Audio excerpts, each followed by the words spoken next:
انصاف کرنے کے لیے جج کے پاس ڈگری ہونا لازمی نہیں ہے، بس جج کو انصاف کرنا آنا چاہیے اور جج کو یہ پتہ ہونا چاہیے کہ انصاف کیا ہے۔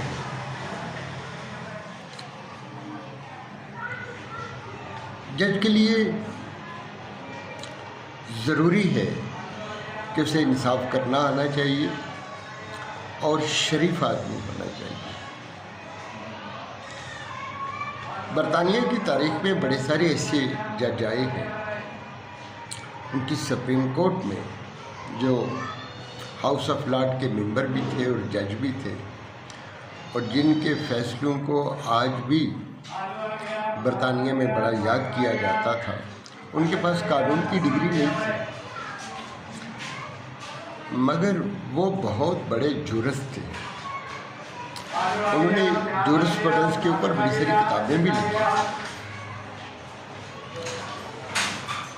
انہوں نے یہ طے کیا تھا کہ جج کو انصاف کرنا چاہیے اور انہیں انصاف کرنا آتا ہو اور شریف آدمی ہو۔ ہمارے ہاں آج کل ایک بحث ہے کہ ایک جج صاحب کو کام سے روکا گیا ہے کہ ان کے پاس قانون کی ڈگری نہیں ہے۔ اگر ہم قانون کی ڈگری کو معیار بنا لیتے ہیں تو پاکستان کا نظام عدل دنیا کے آخری نمبر پر ہے۔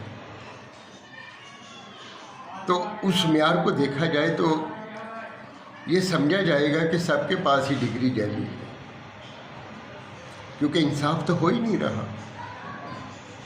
اگر ڈگری ہی معیار ہے تو انصاف تو ہونا چاہیے۔ ہمارے ہاں ایک چیف جسٹس ثاقب نثار صاحب تھے جو باب رحمہ کو بڑا یاد کرتے تھے، لیکن ان کو یہ پتہ نہیں تھا کہ بابا رحمہ کمال کا آدمی ہوتا ہے۔ وہ پٹھے کی منجی پہ سوتا ہے، چار کے ساتھ روٹی کھاتا ہے۔ وہ سال کی کچھ 7-8 کروڑ روپے تنخواہ اور مراد نہیں لیتا، اسے کسی چیز کا ڈر نہیں ہوتا، اور جب وہ فیصلہ کرتا ہے تو اس کے اندر نہ کوئی شک ہوتا ہے اور نہ ہی کسی کی طرفداری ہوتی ہے۔ ثاقب نثار صاحب کو ہم اتنا ہی کہیں گے کہ آپ باب رحمہ کی جتی کے برابر بھی نہیں۔ آپ باب رحمہ کو کوٹ مت کیا کریں۔ بابا رحمہ اس سماج کی لامت ہے۔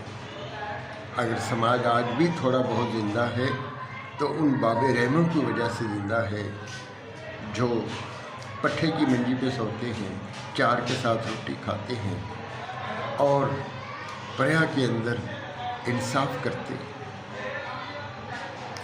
ہمارے ہاں بڑا عجیب و غریب نظام ہے۔ میں آپ کو 1-2 اگزامپل دیتا ہوں۔ اسلام آباد کے اندر جو سب سے پہلا ہوٹل بنا وہ کامران ہوٹل تھا۔ کامران ہوٹل کے مالک اور اس کے کرایہ دار کے درمیان پھٹا ہو گیا۔ میں کرایہ دار کا وکیل تھا۔ کامران ہوٹل کے مالک نے کہا کہ میں اسپیشل آؤٹ دینے کے لیے تیار ہوں، ذاتی طور پر گرانٹ اٹھانے کے لیے تیار ہوں۔ کرایہ دار نے کہا میں بھی تیار ہوں۔ جیسے تیار ہو کے دونوں سے کرایہ لگے تو میں نے جج صاحب کو کہا، جج صاحب ہم کمیونسٹ لوگ ضرور ہیں مگر ہم قرآن کا بڑا احترام کرتے ہیں۔ دونوں میں سے ایک بندہ جھوٹا ہے اور آپ کی عدالت میں ایک بندہ جھوٹا قرآن اٹھائے گا۔ کہتا ہے ہم تو قانونی طور پر پابند ہیں اسپیشل اوتھ لینے کے۔